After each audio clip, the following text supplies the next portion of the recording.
Parcours Stup, épisode 10, les salles de consommation à moindre risque. Bienvenue dans Parcours Stup, le podcast sur les stupes. Dans ce podcast, nous allons parler de substances à usage non médical, ce que le législateur appelle souvent drogue. Mais ce podcast ne fait à aucun moment l'apologie de la consommation de stupéfiants. Il est destiné aux usagères et usagers de substances à usage non médical, du personnel de santé, mais encore du grand public qui souhaiterait s'informer sur ces questions. En cas d'inquiétude, si vous pensez souffrir de dépendance notamment, je mets le lien vers des organismes gouvernementaux francophones qui seront là pour vous aider. Bon podcast.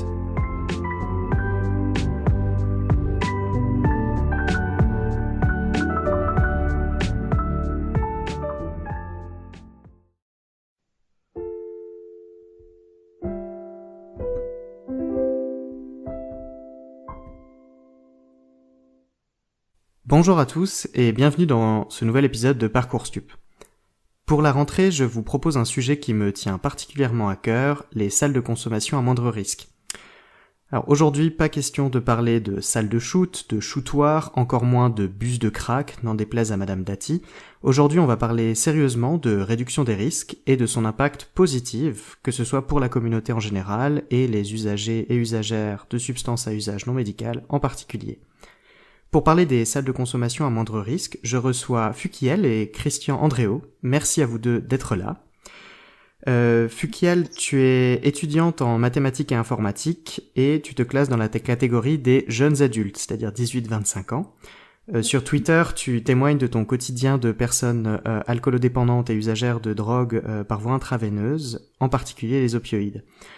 Tu témoignes également de ta vie en tant que malade chronique et autiste, mais pas que. Tu partages aussi ce qui te fait rire et tu interviens dans les débats pour défendre une position anti-criminalisation des usagers. Donc bienvenue à toi, Fukiel. Merci beaucoup.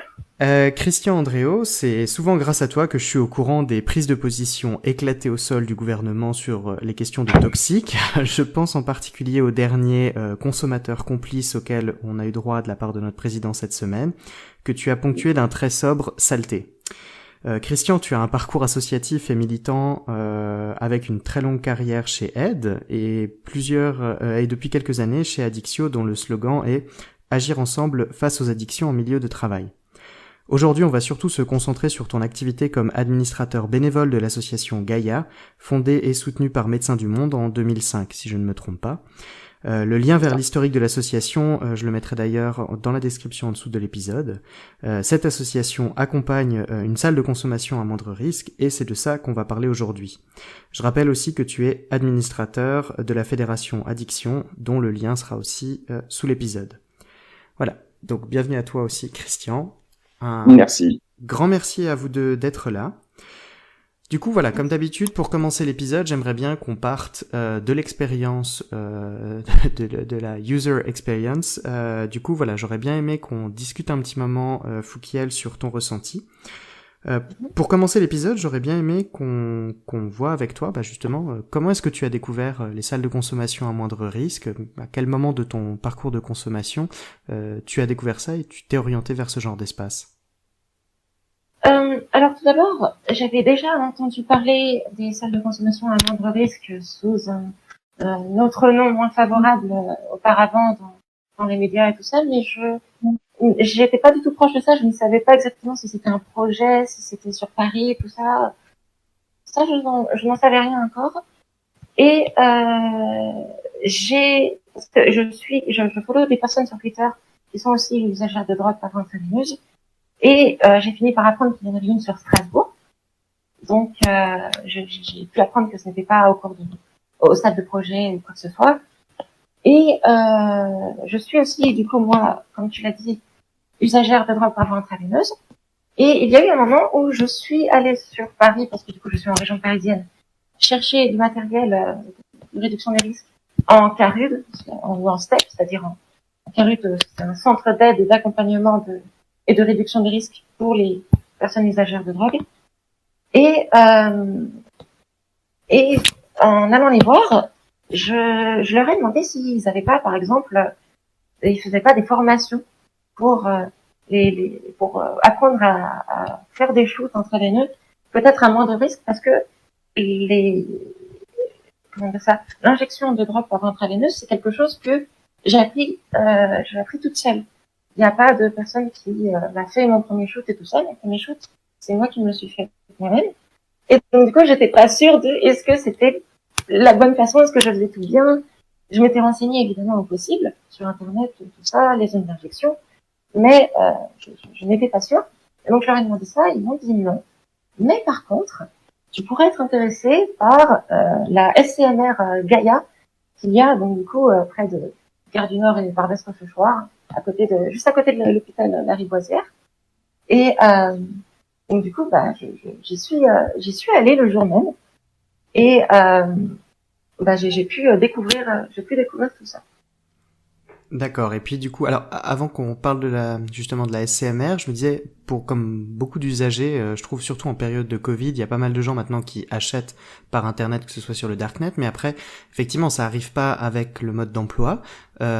On va dire en termes de matériel éducatif sur Internet, en tant que néo-usagère, est-ce qu'on trouve du matériel cohérent? Enfin, quel genre d'informations on va trouver sur Internet?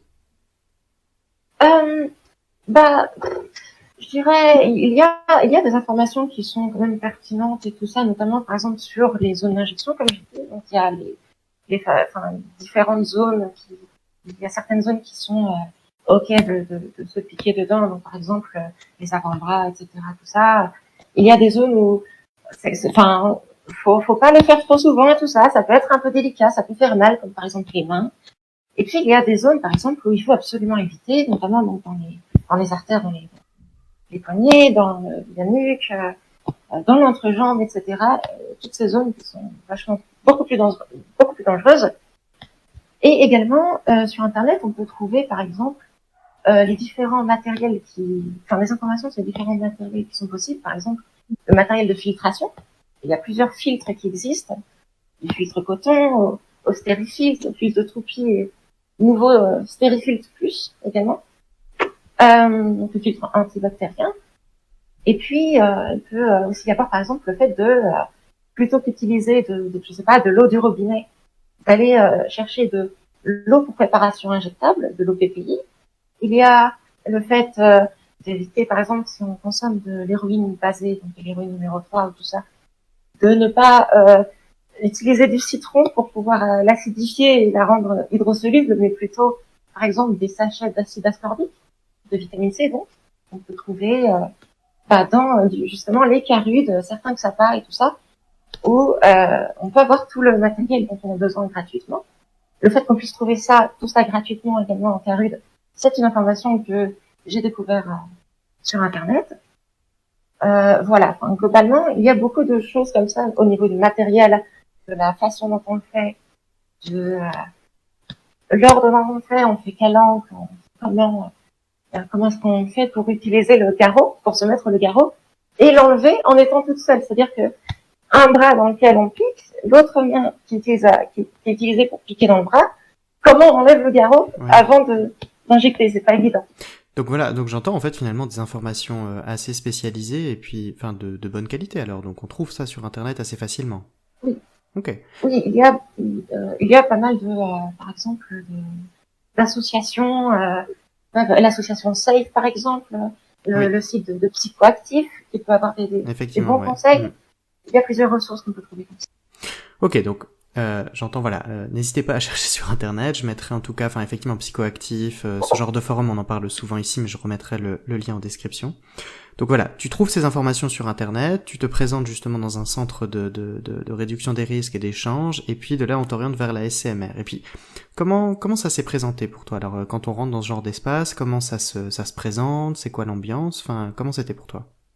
Alors, déjà la première étape c'est d'y rentrer, ce qui bon, je suis une personne assez anxieuse de base, ça n'était pas évident. J'ai passé à peu près 1 heure avant de de me décider à rentrer.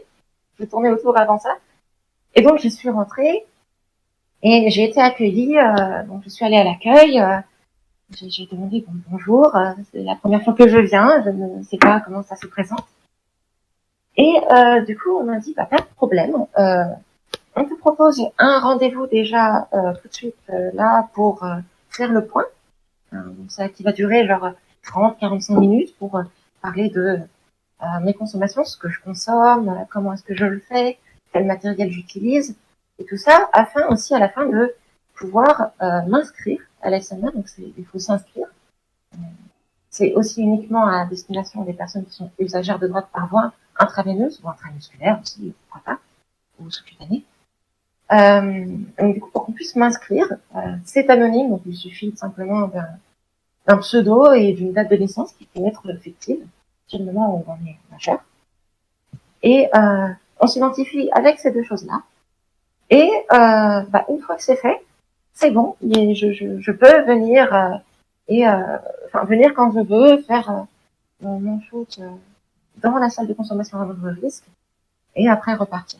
On a expliqué du coup aussi après tout ça tout le processus, c'est-à-dire comment est-ce que ça marche, comment est-ce que ça se déroule. Donc pour ça, on va rentrer dans la SMR, on va déjà présenter à l'accueil, dire notre pseudo et notre date de naissance, et aussi important, montrer ce que l'on va consommer. Alors c'est pas quelque chose forcément qui est c'est quelque chose qui est assez extraordinaire lorsqu'on demande pour rentrer il faut présenter des stupéfiants illégaux. C'est un peu contre-intuitif. Ah c'est la première fois ça fait bizarre. Hein. Mais donc du coup oui on va montrer notre pochon, nos médicaments, enfin nos stupéfiants, tout ça. Enfin en tout cas celui qu'on souhaite consommer. Et donc dire j'aimerais consommer cette substance en telle quantité. C'est important de faire ça parce que ça permet d'éviter que des personnes viennent sans rien et genre qui demandent ou fassent le t'aurais pas un truc à me prêter et tout ça ou bref forcément je veux dire c'est des questions légales après qui rentrent en jeu qui sont importantes pour l'ASMR de respecter.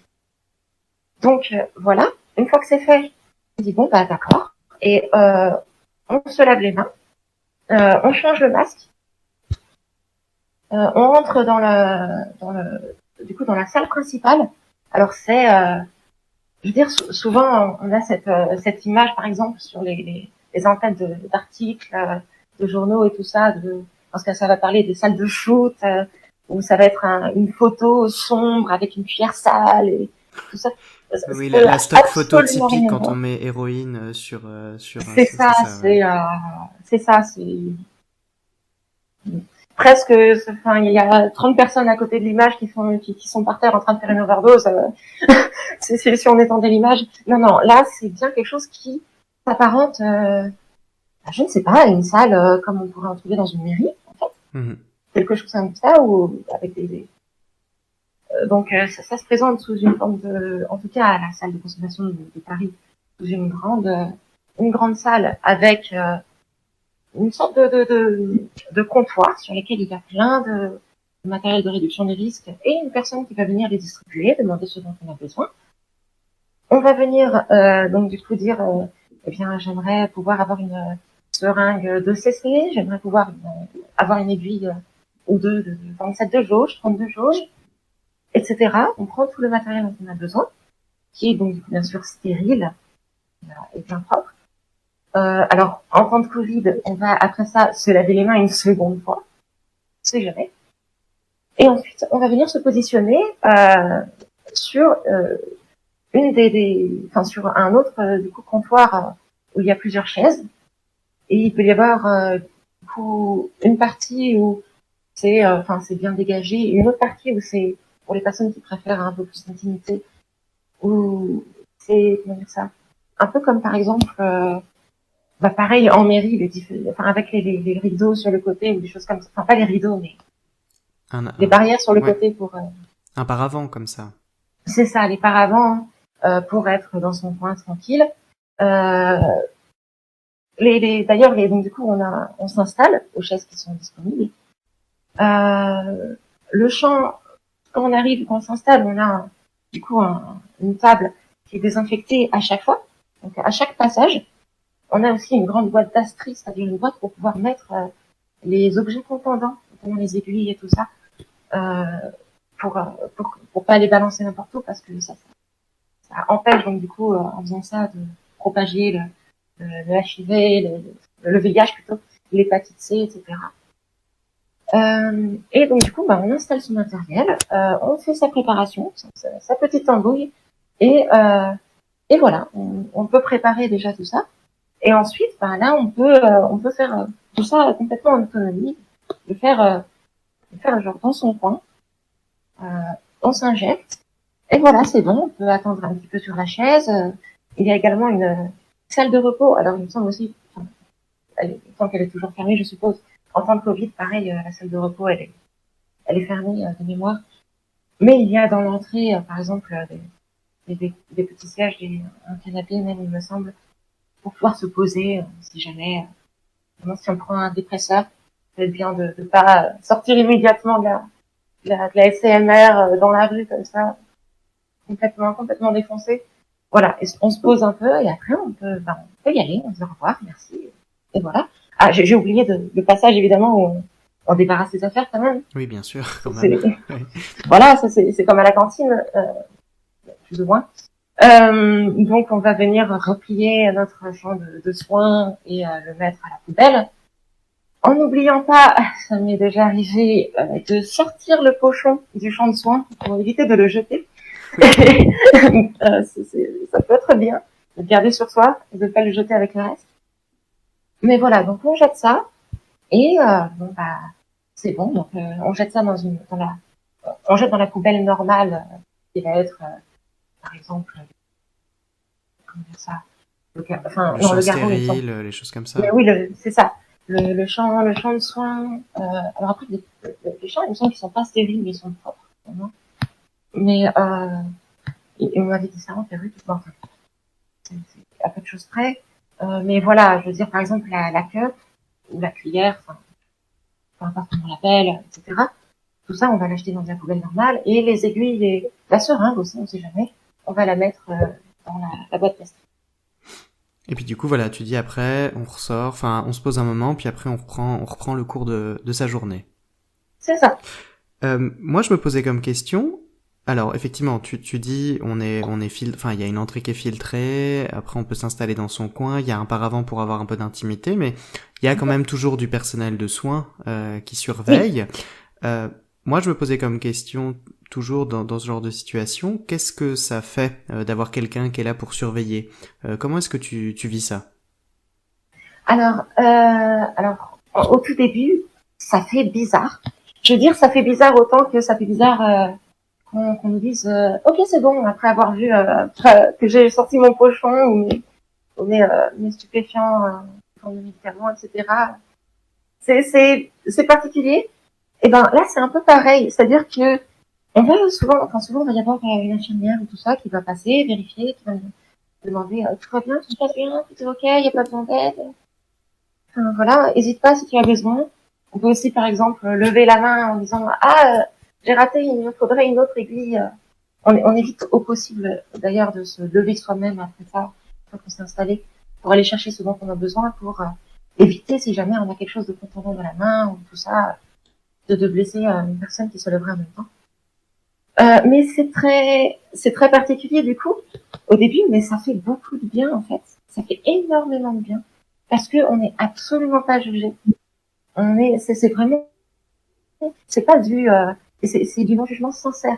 C'est pas du, ça se passe bien,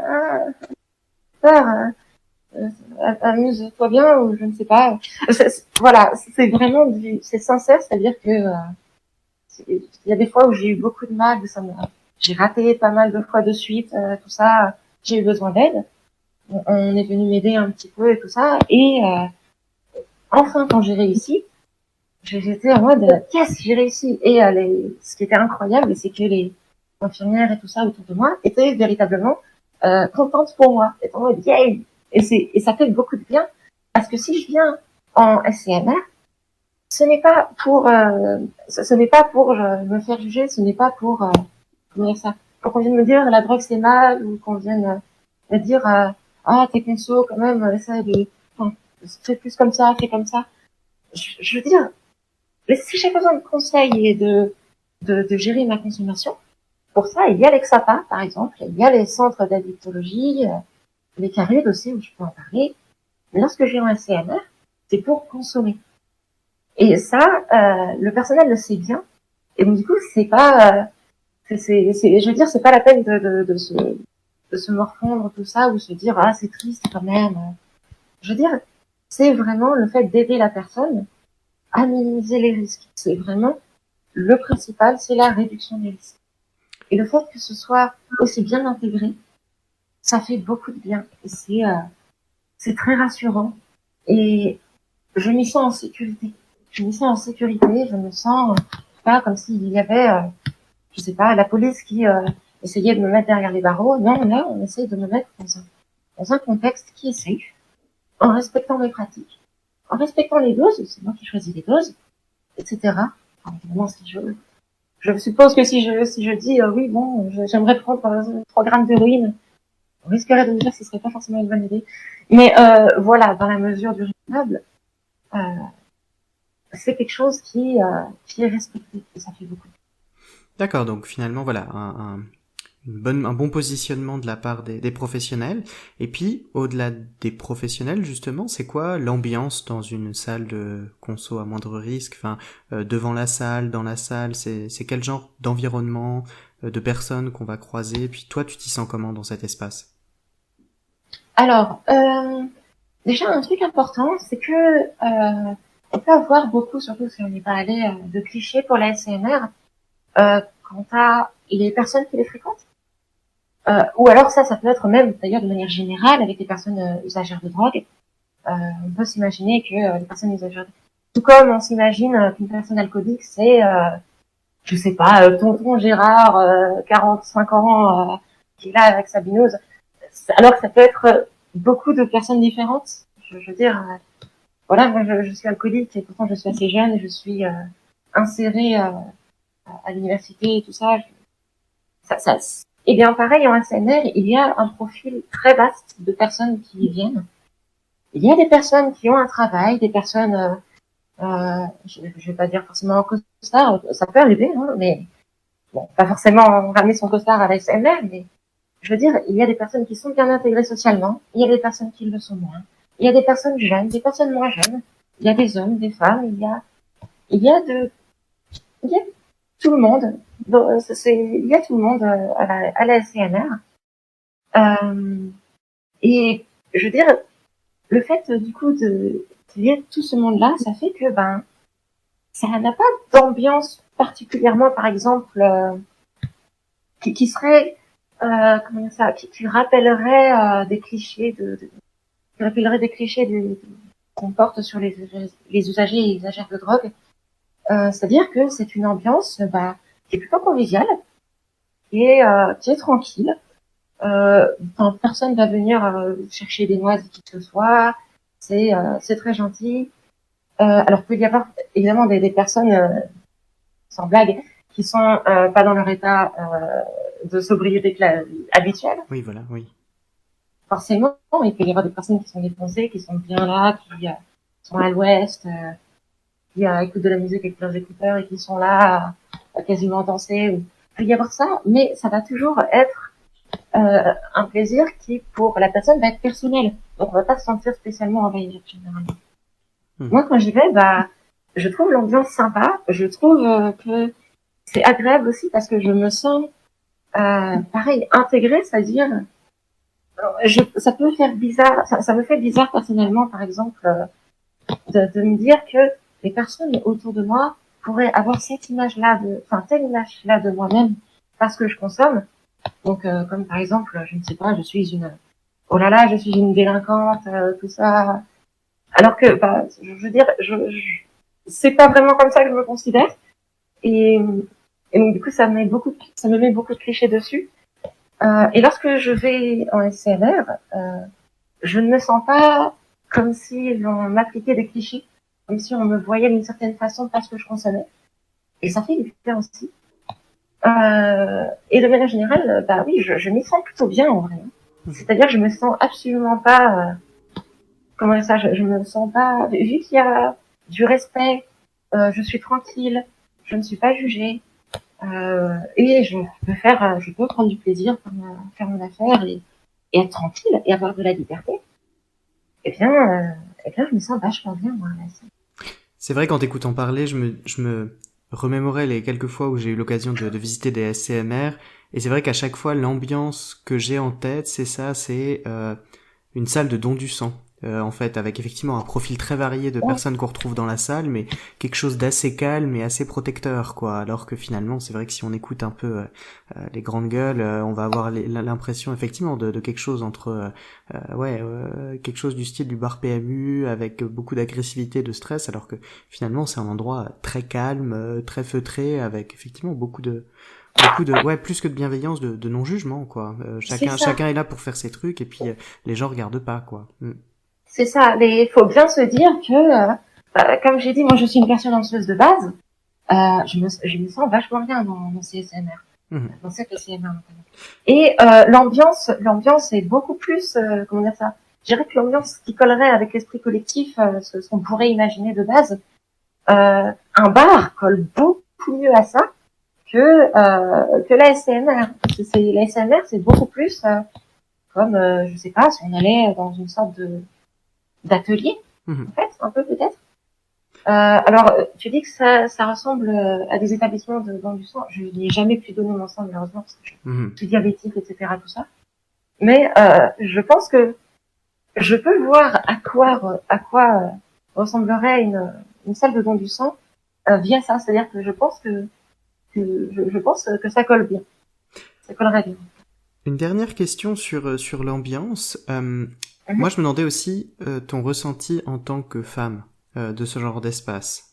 Est-ce que en prenant les lunettes de ton genre, quel regard tu portes sur ce genre d'espace? Euh, alors, ce qui est sûr, c'est que déjà quand même, j'y suis allée quelques fois à la SMR quand même, et clairement, il y a moins de femmes que d'hommes qui y vont, clairement.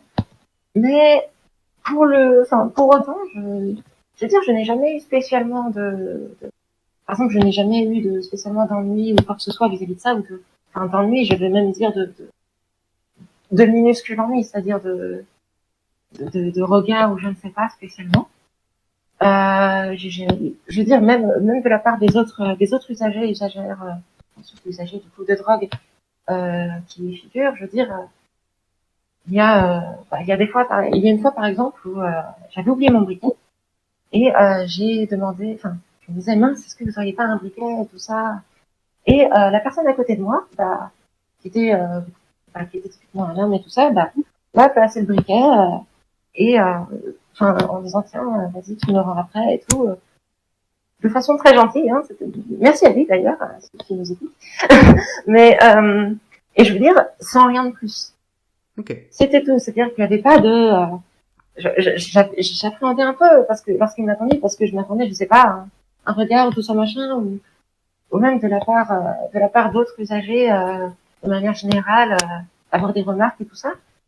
Oui, non, c'est-à-dire que vraiment, je pense, c'est beaucoup aidé par le fait que, comme je dis, il y a un peu de tout le monde qui est en ASMR, que ce soit donc du coup des personnes intégrées non intégrées, et donc, du coup le fait que ce soit pas seulement au niveau du genre que ce soit varié, mais aussi sur d'autres aspects, de manière générale, ça, ça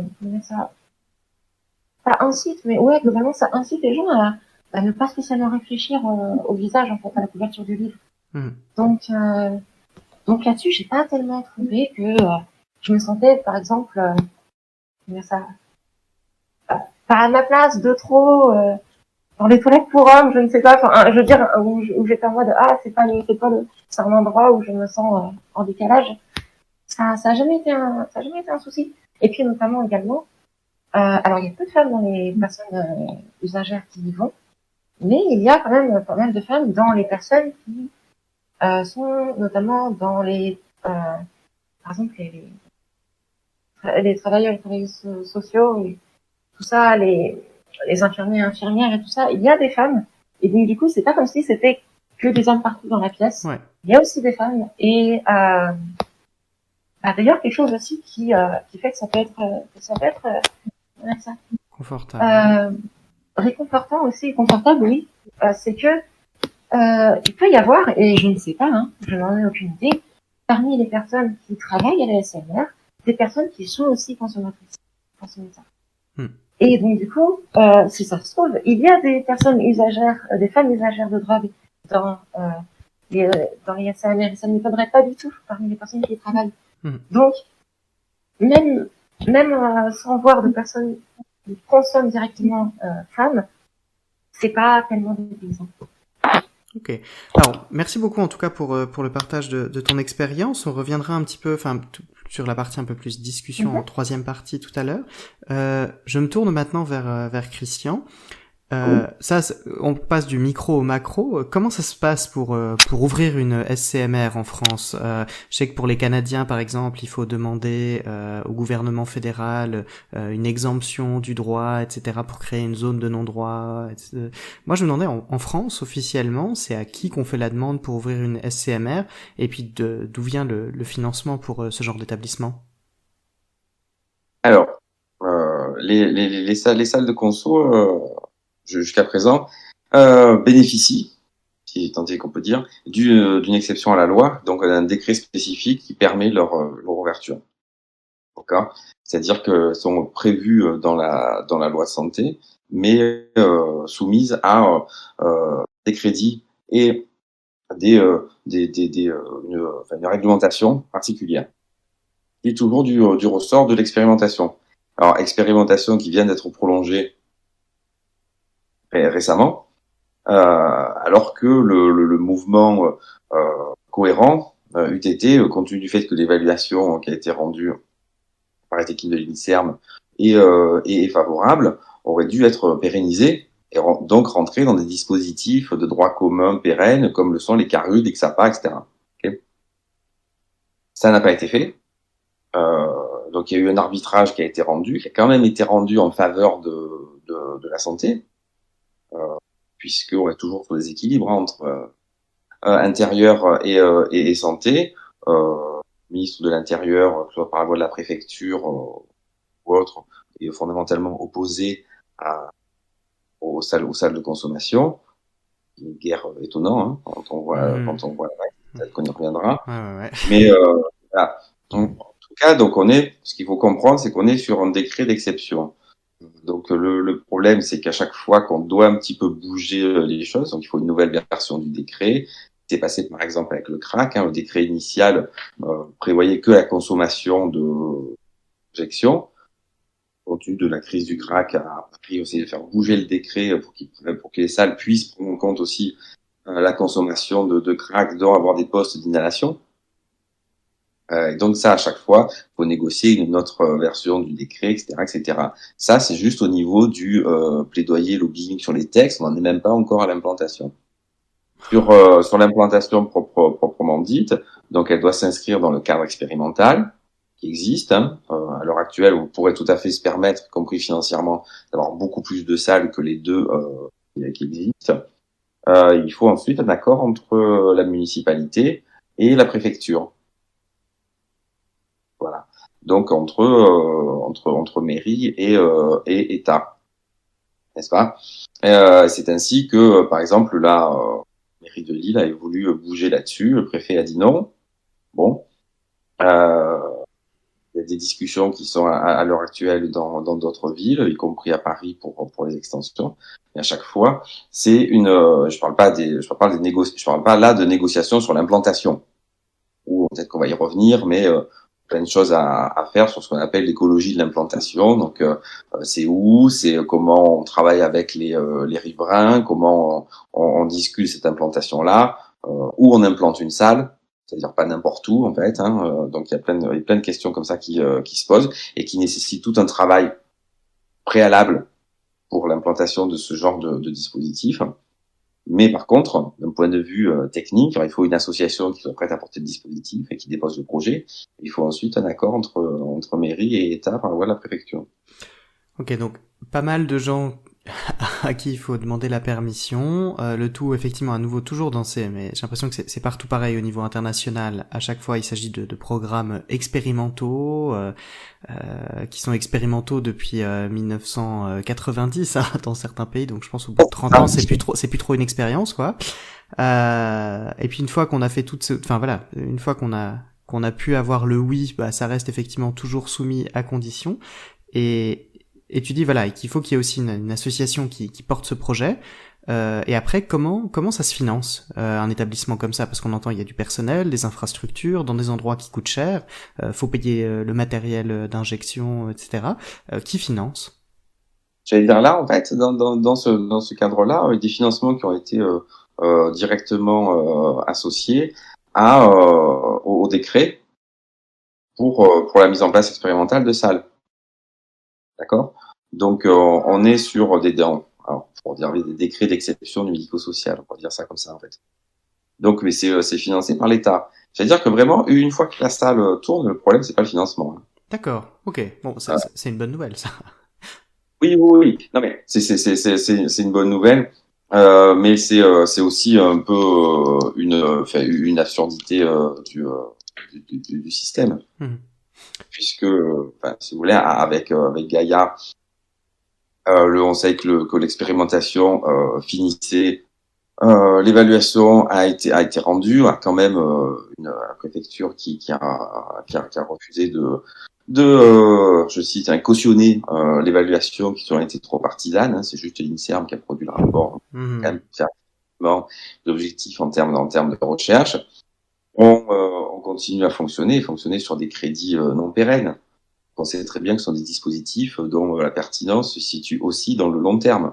Oui. Donc, des études d'évaluation sur Vancouver, par exemple, ou sur des salles de long terme, où on a pu même montrer des effets sur l'accès à l'arrêt et à la sortie du parcours de consommation.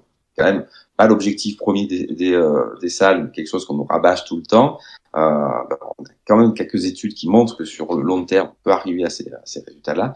Pour être installé sur le long terme, il faut avoir les moyens de travailler sur le long terme. Donc, si c'est juste pour reconduire des lignes de financement qui sont censées être non pérennes, donc en mesure nouvelle, année après année, bon, de toute façon, tant d'autres choix que de fonctionner comme ça, non.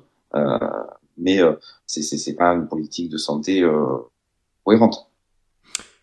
Je voudrais juste revenir sur un échange sur l'acte de consommation dans la salle, en fait. Oui.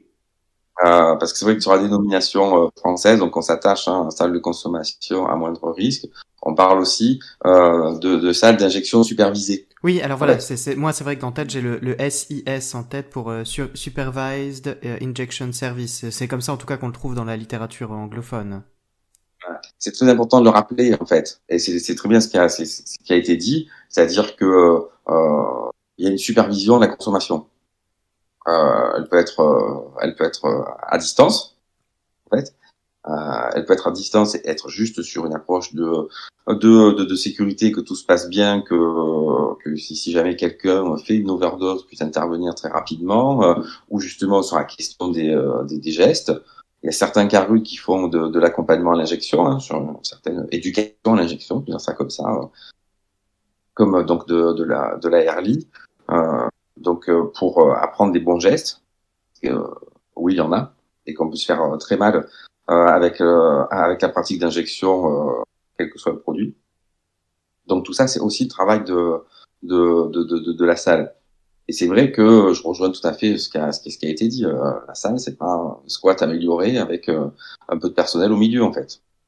C'est quelque chose de relativement aseptisé aussi. C'est pas un lieu de vie, en fait. C'est un lieu où on vient consommer en sécurité.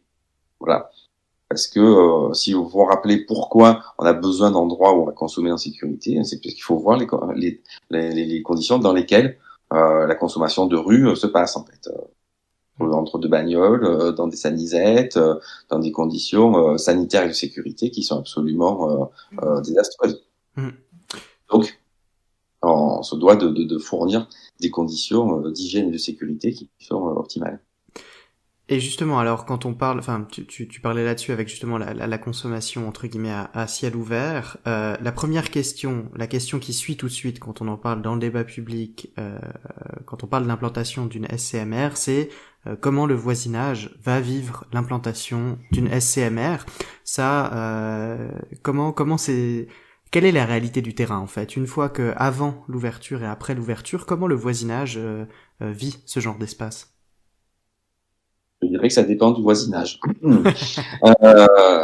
Non, parce que sur le voisinage, c'est pas un bloc uniforme. Hein. Ce qu'il faut bien avoir en tête, c'est que on va pas implanter une salle de consommation dans un endroit où il n'y a pas de problème avec l'injection de la consommation de rue. Hein. Voilà. Les salles, elles ont vocation à être implantées dans ce qu'on appelle les scènes ouvertes. Donc, des endroits où il y a déjà des problématiques de consommation qui sont suffisamment aiguës pour que cela nécessite l'ouverture d'une salle. Alors, bien entendu, selon la ville, selon l'ampleur de la scène, on peut voir ça avec plus ou moins d'acuité. Les réactions du voisinage vont de on veut pas de ça chez nous. Hein, not in my backyard, hein, c'est les NIMBY. Ça, on le trouve, alors certes, sur les salles de consommation, on le trouve aussi sur les carudes ou même sur des antennes de permanence sociale autres. Hein, je veux dire, voilà, pas tout le monde qui a envie de voir, que ce soit ces pauvres ou les restos du cœur, et a fortiori quand il s'agit de la drogue, où là on tombe toujours quand même sur quelque chose, une vision un peu paroxystique de ce qu'on peut être amené à rejeter. Il y a d'autres riverains qui connaissent et qui voient bien l'avantage d'avoir un lieu qui est quand même régulateur de ce qui se passe dans un quartier. Pas oublier que les salles de consommation, il y a d'une part proposer des conditions de consommation safe, et de l'autre part de contribuer aussi à la régulation de l'espace public par rapport aux consommations de rue. C'est vrai que ça fait partie des objectifs de la salle. Hein. D'ailleurs, on reste pas que dans les murs de la salle. C'est des maraudes autour, c'est beaucoup de travail avec le voisinage. Alors, à Gare du Nord, on entend beaucoup une minorité très bruyante, mais qui n'est pas forcément très nombreuse non plus. On va pas faire d'angélisme sur le fait que la situation est compliquée, mais c'est pas non plus la salle qui a créé ça, en fait. Ouais, c'est-à-dire que avant la salle à Gare du Nord, c'était pas le Club Med, quoi. Non, c'est ça.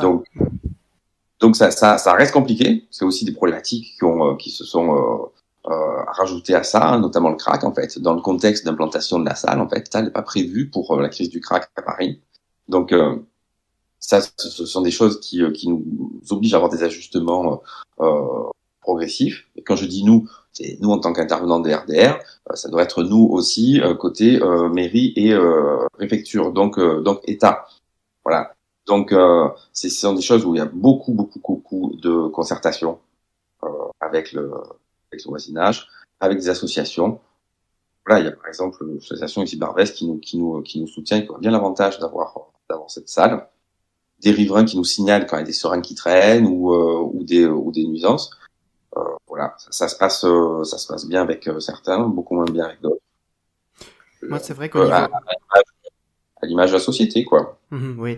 Moi, je pensais, je mettrais le lien vers une méta-analyse, en tout cas, qui s'intéresse au SIS. Et puis, c'est vrai que une chose auquel il s'intéressait, donc c'est les enquêtes de voisinage menées par la police, et c'est vrai que je crois c'est 60% des riverains qui sont contre l'ouverture de la SCMR dans l'année qui précède l'ouverture, et pareil, 2/3 des riverains qui soutiennent la SCMR un an après ouverture, parce que justement, la donnée la plus importante, c'est ça, c'est la quasi-disparition des seringues usagées qu'on peut retrouver dans la rue, parce qu'à nouveau, c'est vrai qu'une SCMR, ça sert à rien de l'implanter à un endroit où il n'y a pas de consommation, en fait. Bien sûr. Après, il faut bien dimensionner les programmes. Voilà. Là, c'est pour ça qu'on milite pour l'ouverture assez rapide d'autres dispositifs à Paris. Compte tenu de l'ampleur de la scène parisienne, on ne peut pas se permettre d'avoir qu'une seule salle. On l'a dit dès le début sur l'implantation de notre salle, sachant que nous n'avons absolument pas vocation à porter toutes les salles de Paris, loin de là. Mais dans ces cas-là, il faut que le déploiement de ces dispositifs suive l'ampleur de la scène. Tout comme des carudes, est-ce qu'on imagine qu'il n'y aurait qu'un seul carude en centre-ville à Paris? Une autre chose, alors du coup sur la littérature, puis voilà, c'est vrai que nous tous les trois là, on est plutôt à dire voilà les SCMR c'est bien, mais pour des personnes qui connaissent pas forcément, bah ça coule pas forcément de source de qu'est-ce que la SCMR va apporter en termes de santé publique. Moi, la première chose à laquelle je pense, puis c'est souvent ce qui motive les ouvertures de SCMR, c'est que qui dit forte consommation dit augmentation de la prévalence des overdoses, et puis en tout cas, pour moi, c'est ça l'utilité première. Et c'est vrai que dans la littérature, on trouve que les usagers qui fréquentent les salles de consommation à moindre risque font moitié moins d'overdose. Par exemple, la SIS de Sydney, donc en Australie, montrait que quand ils analysent les appels au SAMU pour des overdoses disparaissent quasiment pendant les horaires d'ouverture des SIS, et puis font un bond au moment de la fermeture. Donc moi je me demandais, est-ce que cette prévention des overdoses, on la ressent dans les espaces de consommation à moindre risque, et puis comment est-ce qu'on évite ça, comment c'est géré et adressé la question des overdoses en salle de consommation? Alors la question des overdoses, ça a été très bien dit précédemment. C'est la question d'abord de la discussion sur le produit, quel produit, comment, quelle quantité. Donc ça c'est très très important. Après c'est aussi la supervision, hein, de pouvoir être là si quelqu'un fait un malaise. Pardon, si quelqu'un fait un malaise, donc d'intervenir, d'avoir de la naloxone, d'être prêt, c'est-à-dire que même sur les très très grandes salles, il peut y avoir parfois presque des dizaines de box. C'est quand même avoir quelqu'un toujours derrière qui peut intervenir quasiment immédiatement si quelqu'un fait un malaise. Donc ça c'est pour le premier truc. On est déjà loin presque. Tout le travail de la salle, c'est dans l'entretien préalable, sur la quantité, sur le discours, sur le produit, le mode d'administration, la préparation du shoot par exemple, ou de l'injection, pardon. On va faire en sorte que ça n'arrive pas. Et de fait, ça arrive très peu. Une chose aussi à laquelle on pense pas, hein, c'est vrai que Fouquier, dans la première partie de ton témoignage, tu disais que finalement c'est un endroit où on se sent en sécurité, et j'en parlais récemment avec un usager qui me disait mais dans une salle de consommation c'est ça, j'arrive avec une quantité importante de cocaïne, je suis pas obligé de tout injecter d'un coup parce que je sais que même si j'ai injecté qu'une petite partie, et qu'il m'en reste, je sais que dans 2 heures je peux revenir pour injecter à nouveau, du coup j'ai pas besoin je sais que je pourrais revenir, du coup je suis pas en panique, j'ai le temps de m'installer, je fais ça dans de bonnes conditions et je consomme pas tout d'un coup parce que je sais que j'ai le temps.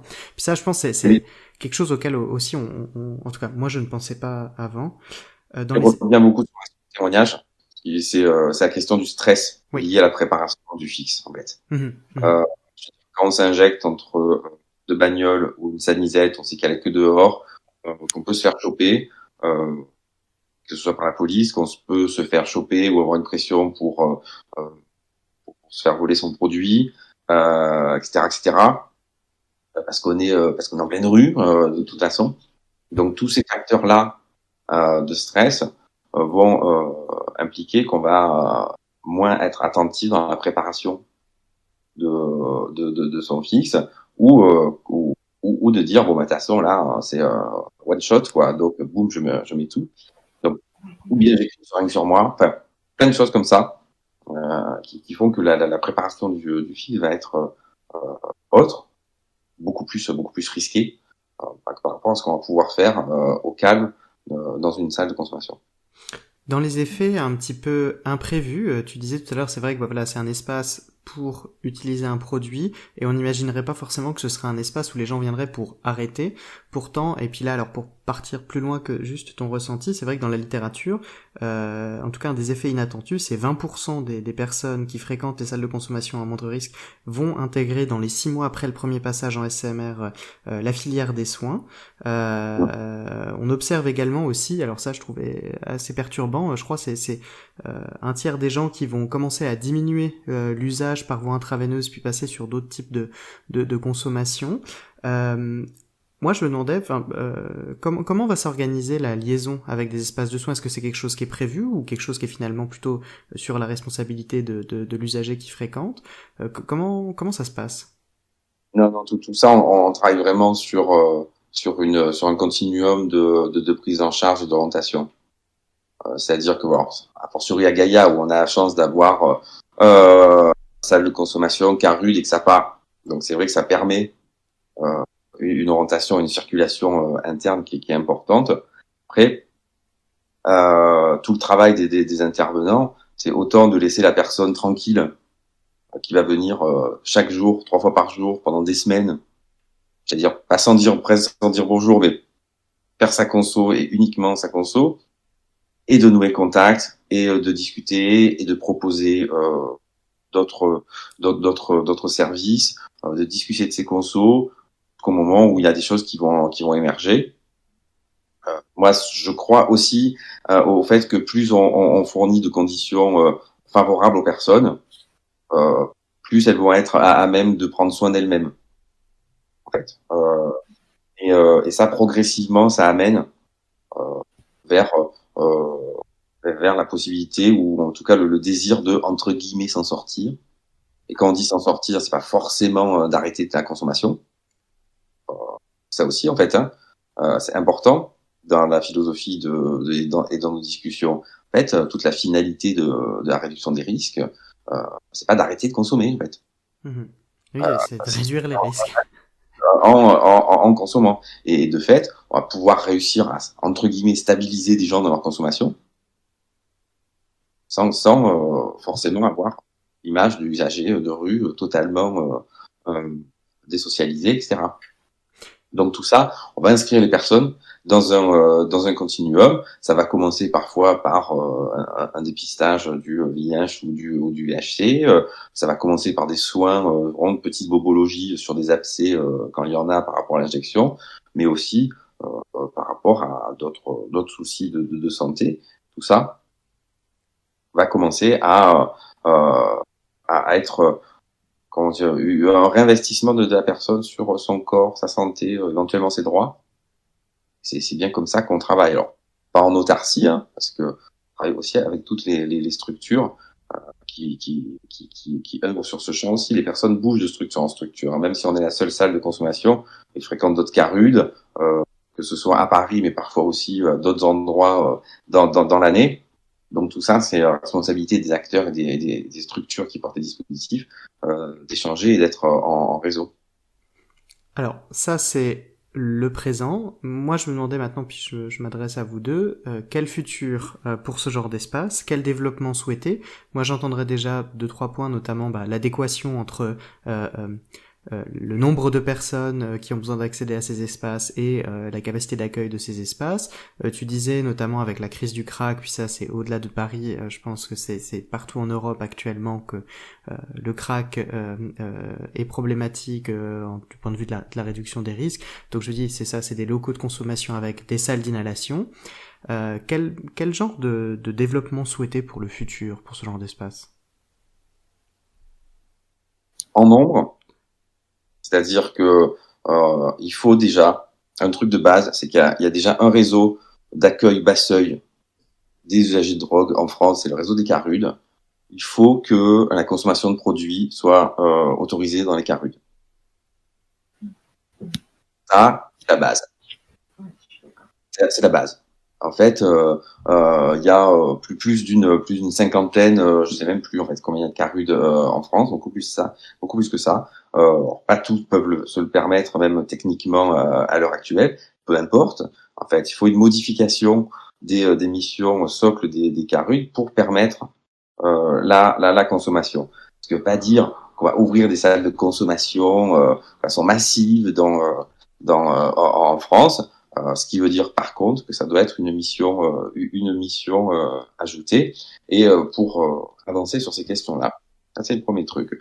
Le deuxième truc, c'est qu'il faut au moins 4 salles à Paris rapidement basées sur la consommation de crack, avec inhalation et en lien avec de l'hébergement et de l'hébergement de moyen et long terme, en fait. Avec l'usage de crack, on n'a pas 50 solutions non plus, en fait, pour leur permettre de consommer de façon sécurisée et de se reposer, en fait.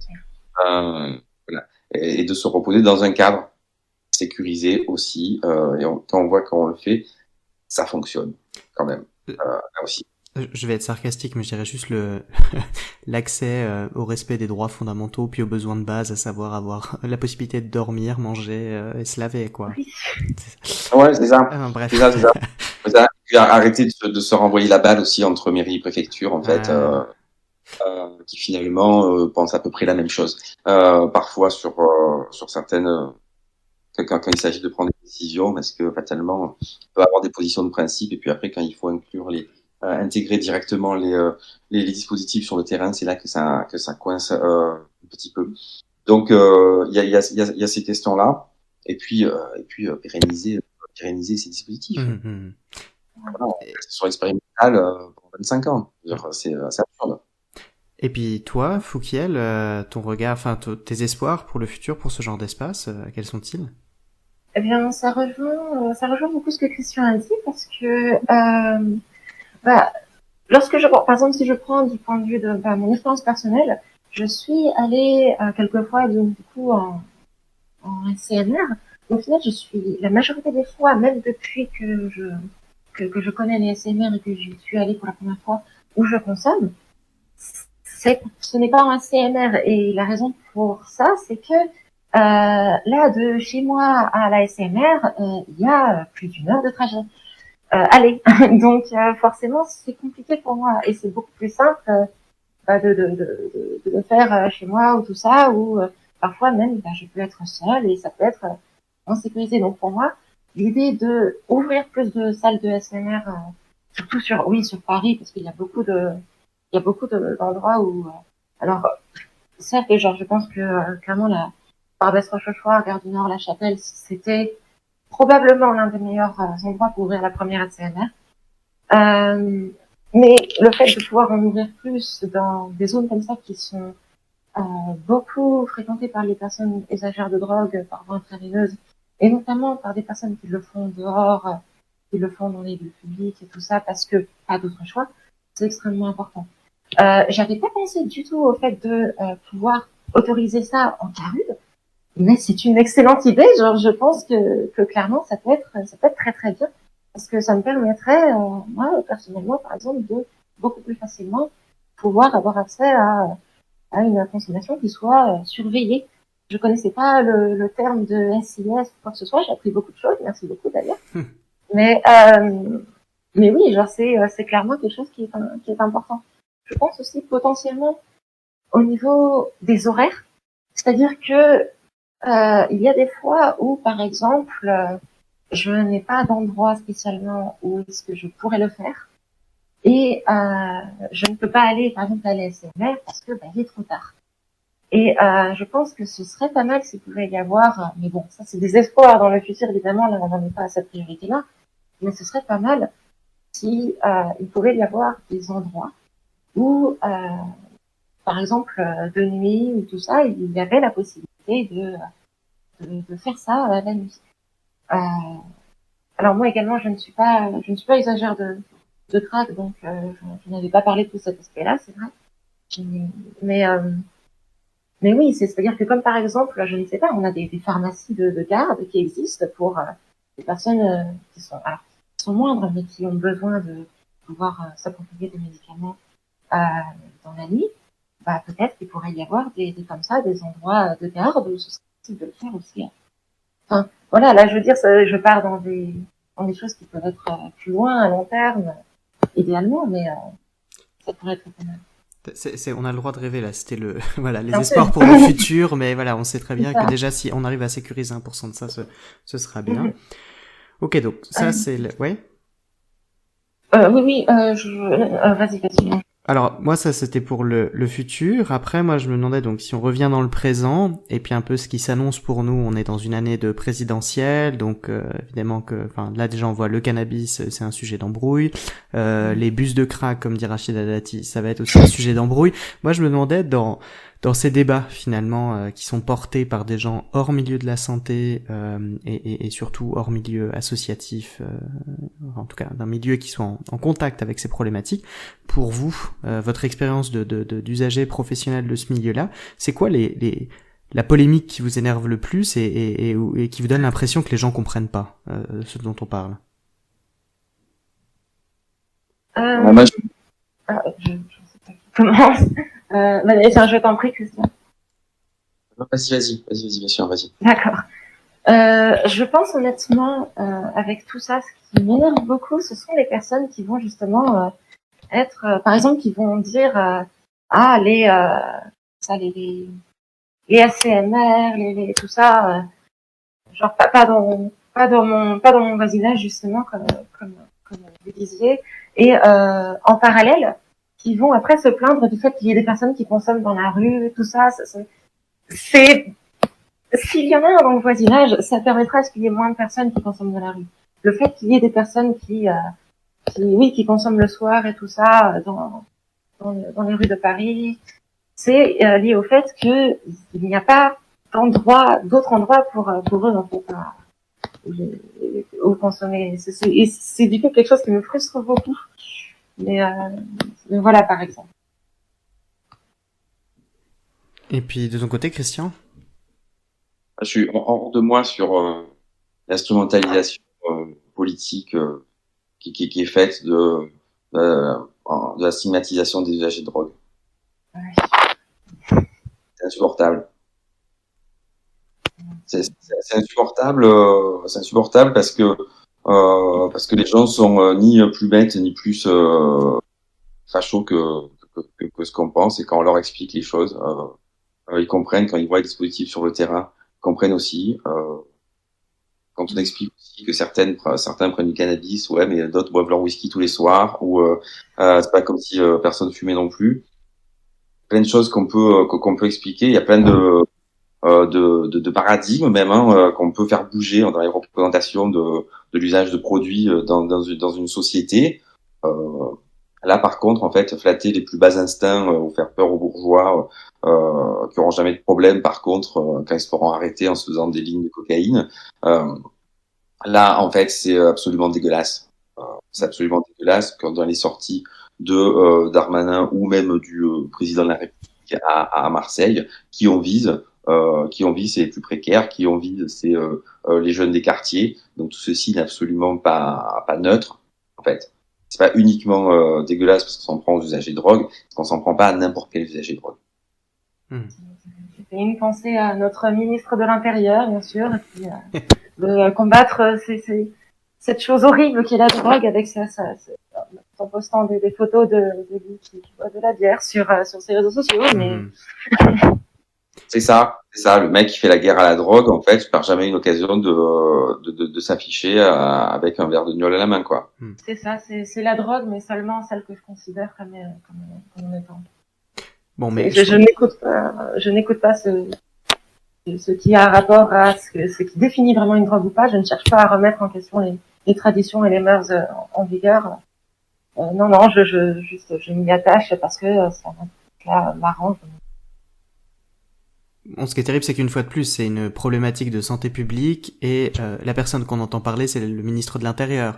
Ce qu'on disait un peu tout à l'heure hors antenne, mais moi, ce que je trouve terrible, c'est que sur effectivement, toute la période où il y a eu, en tout cas, la polémique autour de, entre guillemets, la colline du crack, ceux qu'on entend parler, c'est Darmanin, et puis à aucun moment on a entendu parler Olivier Véran. Alors, je peux entendre que Olivier Véran a d'autres chats à fouetter actuellement, hein, on remet pas en cause la pandémie, mais c'est vrai que pour une problématique de santé publique aussi importante, je comprends pas qu'on n'entende pas, parce que je suis sûr qu'il y a quelqu'un au ministère de la Santé qui est référent de ces questions de dépendance, et puis on n'entend pas parler cette personne-là. À aucun moment on s'est intéressé à elle. Pour équilibrer un petit peu la balance, si tu veux, clairement, l'arbitrage sur les salles de consommation a été gagné par Véran. Alors c'est ça. Qui s'est forcément mouillé pour ça, parce que sinon ça aurait été directement balayé. Donc on peut se demander si la fameuse campagne cannabis n'est pas forcément une revanche pour donner un os à ronger à l'intérieur, quoi. En fait. Ouais, mais enfin voilà, en tout cas ce débat-là, on le voit pas dans le grand public, et c'est ça que je trouve dommage. Enfin que l'intérieur vienne mettre son nez dans les questions de stup à partir du moment où c'est pas légalisé, ça me paraît normal, ça fait partie de la définition. Par contre, je comprends pas qu'il y ait pas ce regard santé publique qui soit plus présent dans ce genre de discussion. Oui, ça a beaucoup l'air en fait d'être. C'est pas une question de qu'est-ce qui est le mieux, c'est pas une question de qu'est-ce qui serait logique, qu'est-ce qui serait bénéfique. C'est une question du cœur. C'est-à-dire, c'est une question de rester dans cette optique où, si c'est quelque chose qui nous dérange, notamment, surtout qui dérange les personnes qui sont au pouvoir, donc, Darmanin, etc., tout ça, qui qui voient tout ça d'un mauvais œil, peu importe si c'est beaucoup mieux de décriminaliser l'usage des drogues plutôt que d'investir beaucoup dans de la chasse aux consommateurs et tout ça qui ne marche pas, et ça se voit depuis plus de 50 ans maintenant. Eh bien non, je n'aime pas ça, donc voilà. Également, je veux dire, on pourrait, il n'y a pas comment dire ça. Les personnes qui s'y connaissent, donc les personnes dont c'est, par exemple, la vocation, le métier, tout ça, de se renseigner sur ce qui serait le mieux à faire, sur ce qui marche, ce qui ne marche pas, n'ont pas l'air sollicités. Et je ne parle évidemment même pas des personnes concernées, c'est-à-dire, oui, non, visiblement, personne n'a pensé à demander aux personnes qui consommaient, qui étaient dans ces situations-là, qu'est-ce qui fait que vous faites ça, pourquoi est-ce que vous consommez dans la rue, de quoi vous avez besoin? Ah d'accord, vous n'avez pas d'autre choix. Ok, peut-être qu'il faudrait penser du coup à vous permettre d'avoir autre chose, d'avoir des endroits où consommer. Parce que les personnes usagères de drogue, surtout avec le crack, l'héroïne, enfin les produits en intraveineux, tout ça, ces personnes consommatrices sont animalisées, sont comme si c'était des animaux, comme s'ils ne pouvaient pas exprimer de choses. Ces personnes sous son emprise sont sous l'emprise de la drogue, et donc du coup ne peuvent rien, on ne peut rien en tirer d'utile qui puisse les aider à... Je dirais comme sujet, en fait. Éventuellement comme objet de soin, mais pas comme sujet. Mais ce que ça nous montre, même si tu vois sur l'aspect de santé publique, c'est-à-dire je suis à la fois d'accord avec toi et aussi on en voit bien la limite, c'est-à-dire que tous les dispositifs de réduction des risques, la réduction des risques même, tout ceci a été mis en place dans un contexte de crise, crise de l'héros et du VIH, pour répondre de façon plus pragmatique possible à cette crise-là, mais finalement sans changer le statut de la drogue et du drogué, si on doit parler comme ça. Et là, c'est exactement ce qui revient à chaque fois. C'est-à-dire qu'étant donné qu'on est certes sur des situations de crise, mais qui sont des situations entre guillemets de niche, d'accord, ça veut pas dire que c'est pas aigu quand ça se pose, mais on n'est pas sur une crise de santé publique massive, comme on a pu la connaître par rapport au VIH, VHC, overdose, etc., comme on la connaît à nouveau de l'autre côté de l'Atlantique sur les opioïdes, sur les fentanyls, etc. Ça veut pas dire que ça arrivera pas chez nous, ça veut dire aussi que ces questions-là bougeront santé publique pour répondre à des crises, des situations aiguës, mais que le cadre général qui envisage la consommation de produits illicites ou détournés dans le pays n'aura entre-temps pas bougé d'un iota. Ouais. Ça se voit d'ailleurs, si on prend par exemple l'exemple de la Suisse et tout ça, il y a eu tous les projets de maintenance et tout ça pour les personnes addictes à l'héroïne, parce qu'il y a eu une crise massive, en réponse à une crise massive de criminalité, etc. Oui, et puis en réponse à des crises. C'est ça. Puis maintenant que c'est plus un problème parce qu'il y a tout un tissu de soins, on en revient à questionner le tissu de soins qui va donc perdre en qualité. Et puis voilà. Moi, j'ai toujours l'exemple en tête d'un territoire sur lequel avait été remis en question tout le financement de la réduction des risques, ça coûtait cher et puis que c'était peu utilisé, etc. Le mois qui a suivi la baisse de budget, il y a eu 10 contaminations par le HCV et du coup ça a été tout de suite la panique au niveau de la santé publique qui a remis en route le financement et puis ça a disparu. Non mais je pense que c'est ça aussi, c'est qu'actuellement c'est comme tous les débats qu'on a sur la vaccination, on est dans une société aseptisée où il y a plus des énormes épidémies de variole et puis du coup on en remet à questionner l'utilité de la vaccination. C'est exactement ça. Ça finit du coup par se mordre la queue et par tourner en boucle parce que il y a plus de crise, il y a plus besoin de choses à mettre en place. Ok, alors on a pu parler du futur, polémique. Moi, je me demandais avant qu'on passe à la conclusion de cet épisode si l'un ou l'autre vous aviez l'impression qu'on avait négligé un sujet. je voulais réagir par rapport au fait que on trouve que, par exemple, les consommations finissent même par baisser grâce au SCMR, alors que ce n'est pas le but principal, et qui finit même par y avoir des personnes qui arrêtent, qui réduisent. Et je pense que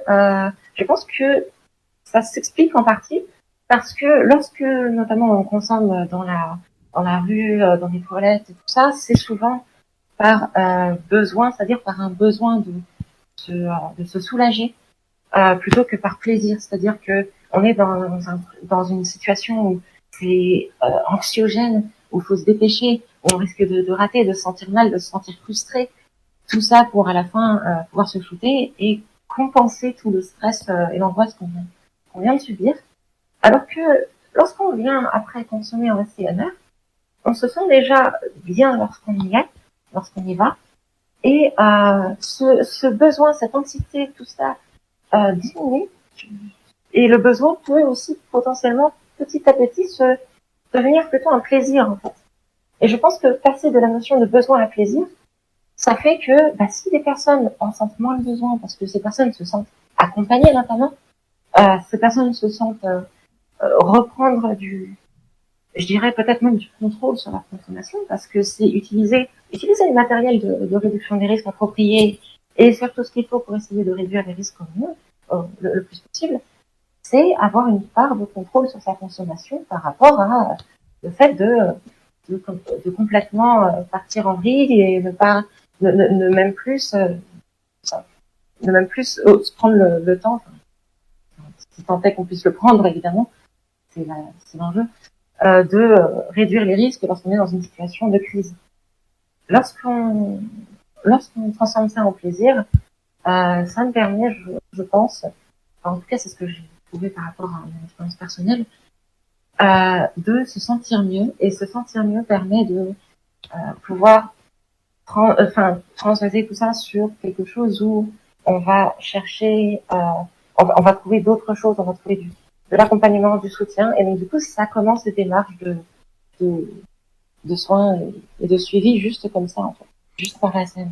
Mais je trouve ça très intéressant ton retour parce que j'ai l'impression que ça colle parfaitement à ce qui est décrit dans les programmes de prescription d'héroïne qu'il peut y avoir donc en Belgique ou Suisse, au Royaume-Uni, où c'est ça, c'est effectivement à l'entrée dans le programme de prescription d'héroïne disparaît je veux dire la sensation de manque permanente, comme ça disparaît, il y a plus cette impériosité à la consommation et en plus on redécouvre le plaisir dans les consommations, plaisir dont on n'a pas besoin en permanence, puis qui est plus organisé, et c'est vrai que généralement c'est comme ça qu'on voit aussi le retour finalement à d'autres types de consommation, d'autres types de comportements, puis je pense effectivement ça fait partie aussi des mécanismes de dépendance et de comment justement stabiliser les consommations comme on dit, donc je trouve en tout cas un retour très très intéressant. Merci beaucoup, mais oui c'est ça, c'est-à-dire que personnellement par exemple j'ai fait un peu tout dans le sens où je me suis injectée en salle de consommation à bas risque, je me suis injectée dans des toilettes publiques, tout ça, et je me suis injectée aussi dans la rue, ça m'est arrivé, et ça n'a rien à voir. Hein. C'est-à-dire que le fait de le faire dans la rue versus le fait de le faire en CMR, ce n'est pas du tout la même approche, et ça, comme ce que Christian disait tout à l'heure, ça rejoint le fait que moi, quand je le faisais dans la rue, par exemple, j'étais en panique et il y avait des fois où j'ai pas pensé à désinfecter, j'ai pas pensé à même parfois bien faire le reflux, tout ça. Donc c'est une prise de risque supplémentaire. Merci en tout cas pour cette précision. Du coup, on va passer au dernier segment du podcast, alors sur un ton un peu plus léger. Est-ce que justement, Christian, tu aurais un bien de culture à nous proposer? Alors moi, j'ai un livre. Ouais. J'ai un livre qui a absolument aucun rapport avec. C'est très bien. Complètement l'idée. Et qui est un livre qui est absolument merveilleux, qui est un livre qui s'appelle Un jour ce sera vide, d'Hugo Lindenberg. Et j'ai même pas envie de dire de quoi il parle. En fait, j'ai envie de vous dire qu'il faut lire ce livre. Voilà. Ok. Parce que c'est un livre formidable. Ok. Alors juste avant que les gens attaquent, est-ce que ça fait du bien ou est-ce que c'est plutôt quelque chose de genre de la prise de conscience dépressogène? Non, non. Ça fait du bien parce que ça fait du bien parce que ça procure des émotions euh, et, euh, et c'est des émotions rares quand on lit. Ok. Et c'est très très beau qu'il faut lire ce livre. Ok, alors un jour ce sera vide. Ok, et puis de ton Merci côté, pour... Foukiel? Déjà, merci beaucoup, Christian, pour ton partage. J'espère pouvoir le lire un jour, il sera lu. Mais moi, de mon côté, alors c'est quelque chose que beaucoup connaissent déjà, mais je l'ai découvert plus récemment.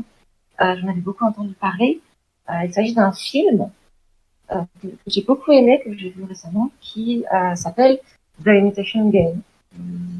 Donc, je ne sais pas si vous l'avez vu déjà. Redis voir je suis pas sûr qu'on t'ait bien entendu. The Imitation Game, Ok, je... Et jeu d'imitation. Ok. Ok, tu l'as déjà vu, Christian? oui, c'est le film sur Alan Turing. Exactement, Ah, exactement. C'est donc du coup, oui, un film qui reprend la vie d'Alan Turing et notamment tout le passage pendant la Seconde Guerre mondiale, lorsque il a été sollicité pour euh, tenter de déchiffrer les messages codés des Allemands, euh, des nazis qui cryptaient leurs messages via une machine qui s'appelait la machine Enigma et qui était virtuellement impossible à déchiffrer en fait avec les ressources de l'époque. Et donc du coup, on a fait appel à Alan Turing pour s'en charger et essayer de trouver une solution. Du coup, c'est un film qui a beaucoup un aspect historique, c'est-à-dire que ça reprend beaucoup des éléments de la vie de Turing qui sont du coup bien arrivés. C'est un film que j'ai beaucoup aimé, qui est très sympa, d'ailleurs où Alan Turing est joué par Benedict Cumberbatch, que j'aime beaucoup. Et c'est très sympathique comme film. Et ça va pas beaucoup s'attarder sur l'aspect mathématique. Donc voilà. Dans le doute, faut pas avoir peur des mathématiques qu'il pourrait y avoir. Il n'y en a pas tellement. C'est surtout de l'histoire. Donc c'est plutôt fidèle à la vie d'Alan Turing sur beaucoup de points. Parce que je me suis amusée à lire la page Wikipédia de voir sa biographie après tout. Et voilà, j'ai beaucoup aimé ça. J'ai aimé ce film-là et je vous le conseille. ok, très bien. Bah alors, merci beaucoup pour vos conseils. C'est, on va donc fermer le chapitre de cette émission. En tout cas, merci à vous deux pour vos partages, pour votre sincérité. Merci pour nos auditeuristes, en tout cas bah voilà, vous pouvez sans autre partager si vous le souhaitez l'épisode. Moi ce qui m'intéresse plus en tout cas c'est de pas hésiter à venir sur Twitter faire des retours sur cet épisode en particulier ou le format de l'émission en général. Pour ce qui est de l'audio, j'ai bien conscience que c'est toujours compliqué au montage, donc si jamais quelqu'un veut me donner des astuces pour mieux gérer Vegas Pro, c'est toujours avec plaisir. En tout cas voilà, pas hésiter à partager, dire ce que vous souhaiteriez voir dans de futurs épisodes. En tout cas pour les prochaines semaines, à partir de la rentrée, les prochains sujets, le tabac, le cannabis, le CBD et probablement assez rapidement aussi la question des écrans. Merci à vous tous d'être là. Je vois que cet été il y a eu pas mal d'écoutes, voire certains m'ont dit qu'ils avaient écouté ça dans la voiture sur la route des vacances. Enfin, merci pour vos écoutes, pour vos retours, pour vos partages. C'était le Lézard Violet. On se dit à bientôt dans Parcours Stup.